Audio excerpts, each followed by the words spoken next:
안녕하세요. 버닝TV 운영자 엔시스입니다. 오늘은 데이터 경제의 급부상에 따라서 국제의 규제 환경의 변화에 대해서 좀 살펴보도록 하겠습니다. 규제 환경입니다. 컴플라이언스에 대한 부분들이죠. 이것을 우리가 파악하고 흐름을 쫓아감으로 인해서 어떠한 대응책이 나올 것이냐. 그래서 국제 환경의 흐름 변화와 국내 환경의 흐름 변화를 알게 되면 거기에 따른 대비와 대응이 가능합니다.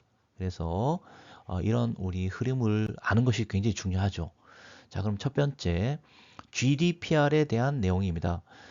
유럽의 일반 개인정보 보호 규정이 되겠습니다. 그래서 2018년 5월 25일 날 시행이 됐죠. 그래서 EU를 비롯해서 영국에서 지금 개인정보 보호에 대한 일반 규정이 시행이 된 겁니다.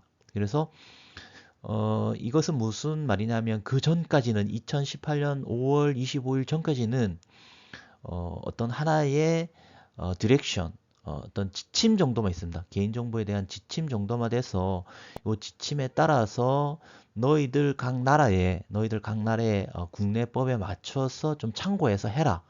이렇게 이제 됐다라고 하면 그 이후에 GDPR이 시행된 이후에는 의무사항이 있는 법, 일반 규정이니까 법입니다. 법에 따라서 유럽에 있는 모든 국가, 유럽의 유럽에 가입돼 있는 그런 국가들은 전부 다 이 일반 규정에 따라서 어, 직접 구속력을 갖는 단일 법이 만들어진 거죠. 그러니까 굉장히 강력한 법이 되겠습니다. 그죠? 자, 그러면 이렇게 이제 시행이 됐고요. 그럼 이것이 왜 그러면 GDPR이 시행이 됐느냐라고 살펴보면 백그라운드 좀 있습니다.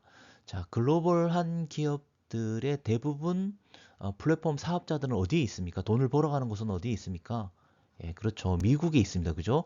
미국에서 뭐 애플이라든지 페이스북이라든지 아마존이라든지 뭐 대부분 이런 글로벌한 기업들이 플랫폼 사업자들 뭐 여러 가지 다양한 테크 기업들이 픽테크라든지 핀테크 기업들이 미국에 있습니다. 그죠? 미국은 어떻게 지금 프라이버시 관련해서 접근하고 있습니까? 옵트 아웃이 됩니다. 옵트 아웃, 그죠? 옵트 아웃을 하고 있어서 특별한 규정이 있는 것을 제외하고는 나머지는 아, 데이터를 활용할 수 있도록 프라이버시 같은 걸 활용할 수 있도록 한다는 것이죠. 그리고 내가 만약에 특별한 경우에 거부 사항이 있다면 그 이후에 거부를 사후 동의를 하면 되는 것이죠. 이게 미국의 기본적인 입장이었습니다. 그러다 보니까 굉장히 글로벌하게 자유자재로 어, 그 플랫폼 기업들이 데이터를 모으게 된 거죠.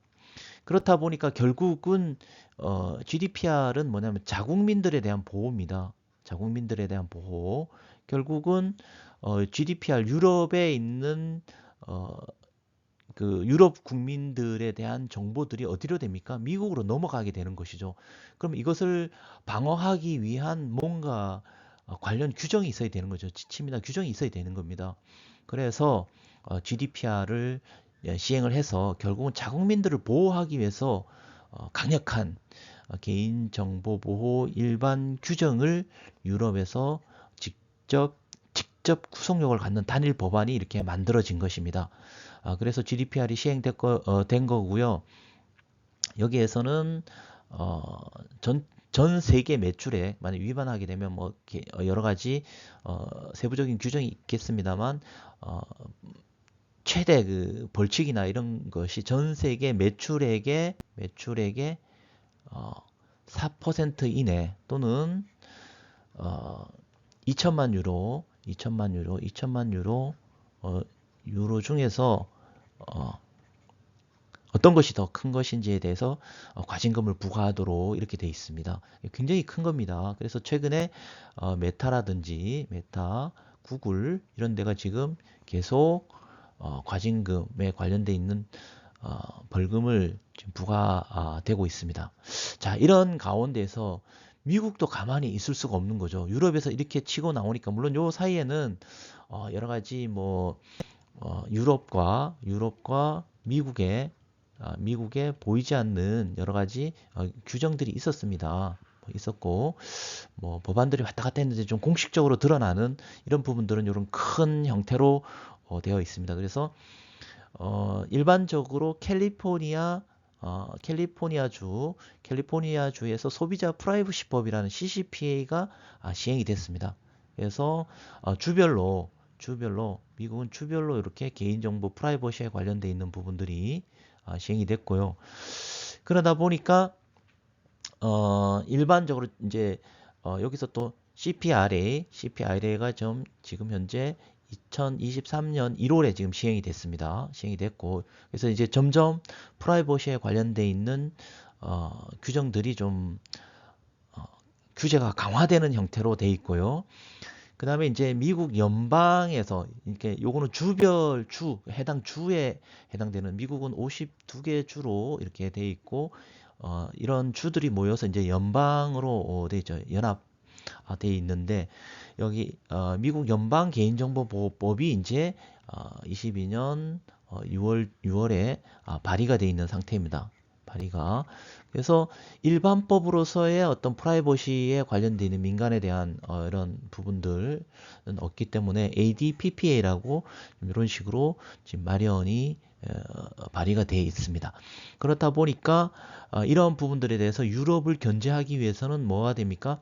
아시아 태평양 개인정보 관리 체계 인증협의 기구를 마련해서 서로 인증을 하도록 이렇게 돼 있습니다. 그래서 이거 CBPR이라고 이렇게 규정이 돼 있습니다. 여기에서 주도권은 뭐냐면 결국 미국입니다.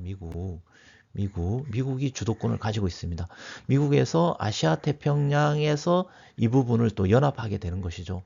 그럼 이 연합하게 되는 이유는 뭐가 되겠습니까? 미국이 이렇게 연합하는 이유가 뭐가 되겠습니까? 네, 유럽을 견제하게 되는 겁니다. 유럽을 견제하게 되는 것이죠. 그래서 또 연합하게 되겠고요.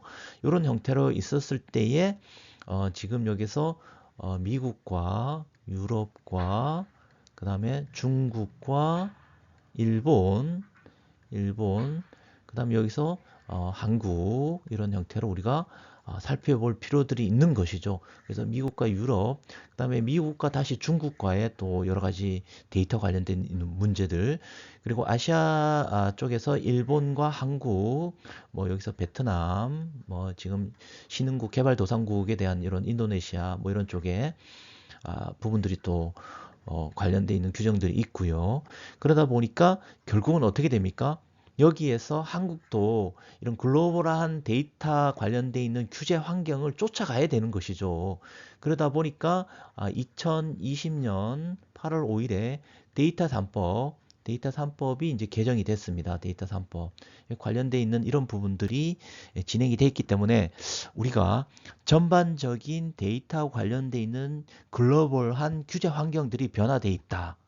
그러면 지금 이렇게 지금 규제 환경이 변화되고 있는 곳에서 그냥 계속 개인정보를 보호만 하면 되느냐? 뭐 이런 것도 아니죠. 또 활용을 또 해야 되는 측면도 있고요. 4차 산업혁명의 새로운 기술을 이런 데이터에 관련돼 있어서 좀 더 원활하게 사용할 수 있도록 하는 또 규제 환경을 좀 더 완화시키는 이런 부분들도 필요하거든요. 그런 측면에서 데이터 3법이라는 이런 획기적인 부분들이 또 개정이 되면서 가명 정보에 대한 개념들이 포함이 됐고요. 그 이후로 공공데이터법서부터 데이터 산업법 뭐 이런 데이터와 관련돼 있는 법들이 계속 만들어지고 있습니다. 이런 측면에서 우리가 향후에 어떤 비즈니스 모델을 만들거나 아니면은 규제 환경에 따라서 컴플라이언스 리스크를 해소하면서 가지 않으면 굉장히 좀 힘들어지는 그런 형태로 변화 발전되고 있습니다. 그래서 오늘은 데이터 관련돼 있는 전반적인 글로벌 환경에서 규제 환경이 변화되고 있는 부분에 대해서 설명을 드렸습니다. 예, 들어주셔서 감사합니다.